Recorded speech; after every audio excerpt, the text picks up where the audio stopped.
History क्या है? 26 जैन 1930। 26 जैन 1930 को जेएल नेहरू की अध्यक्षता में यह तय किया गया कि हम एक पूर्ण स्वराज्य की मांग रखेंगे अंग्रेजों के समक्ष। इसको लेकर के 26 जनवरी 1930 को एक लाहौर सेशन हुआ और पूर्ण स्वराज्य 28 दिसंबर 1929 को पूर्ण स्वराज्य की मांग की गई जवाहरलाल नेहरू जी के द्वारा। 26 जनवरी 1930 को रावी नदी के तट पे एक झंडा फहराया गया जो कि लाहौर प्रांत लगता था, और नेहरू जी के नेतृत्व में पहली बार हमारे देश में झंडा फहराया गया और फ्लैग होस्टिंग की गई।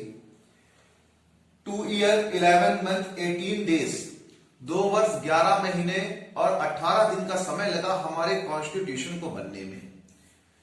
13 कमेटी यूज हुई, उन्होंने काम किया, और इन सब के हेड जो थे वो डॉक्टर राजेंद्र प्रसाद थे चेयरमैन।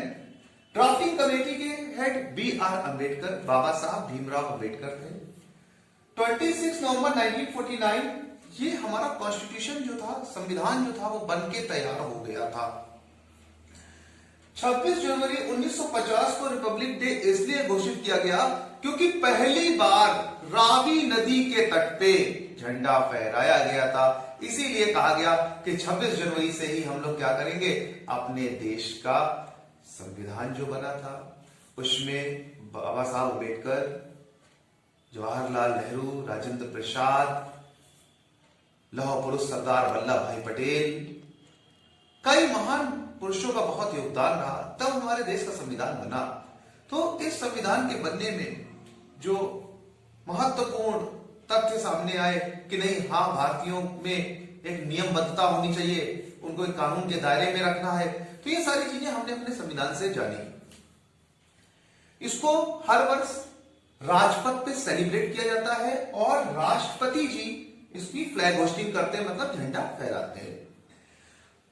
राष्ट्रपति जी जो लोग अपने क्षेत्र में महान कार्य करते हैं उनको अवार्ड से सम्मानित भी करते हैं, जैसे पद्म अवार्ड, वीरता अवार्ड में परमवीर चक्र और कीर्ति चक्र अवार्ड दिया जाता है। परमवीर चक्र अगर सेना में कोई सैनिक है जिसकी शहादत हुई हो और उसने वीरगति प्राप्त की हो लड़ते हुए, वीरता का। स्टूडेंट्स, जो सैनिक हमारे बॉर्डर पे शहादत होती है, वीरगति को प्राप्त करते हैं युद्ध के दौरान, उनको परमवीर चक्र पुरस्कार दिया जाता है और बहादुरी के लिए कीर्ति चक्र पुरस्कार से भी सम्मानित किया जाता है। तो हमने आज अपने जो ये स्पेशल क्लास थी 26 जनवरी की ओकेजन पे, कल हम लोग सेलिब्रेट करेंगे 26 जनवरी रिपब्लिक डे को अपने, तो हमें ये जानना जरूरी है कि वास्तव में रिपब्लिक डे 26 जनवरी को ही क्यों मनाया जाता है। इस पर हमने आपसे डिस्कस किया। आप हमारे चैनल लेट्स क्रैक इट को लाइक करें, शेयर करें, सब्सक्राइब करें। Thank you class.